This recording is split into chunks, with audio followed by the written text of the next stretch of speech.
ایک بات یاد رکھیں میرے بھائی ہیں آپ لوگ کہ جس آدمی کو بھی شوگر ہے، شوگر کا علاج اس سے اچھا کوئی نہیں جو میں ابھی آپ کو بتاتا ہوں۔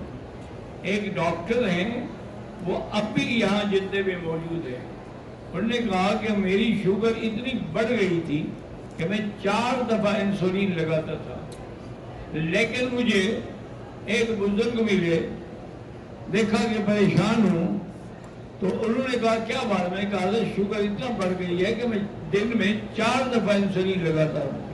انہوں نے کہا خالص زیتون پینے والا 2 بڑے چمچ صبح نہار منہ اور 2 سوتے ہوئے پی لیا کرو، 1 ہفتے کے بعد پھر چیک کرنا۔ انہوں نے کہا کہ میں نے وہ پینا شروع کر دیا، 1 ہفتے کے بعد چیک کیا تو میری شوگر بالکل نارمل ہو گئی۔ اب میں ابھی پیتا ہوں۔ یار جس بندے کو بھی ہو، یہاں آپ کو اصلی وہ اپنا زیتون جو ہے نا وہ مل جائے گا، ہمارے یہاں اصلی نہیں ہوتے، وہ لے جائیں 1 بوتل اور 2 چمچ صبح 2 چمچ شام، پھر اس کے بعد چیک کریں۔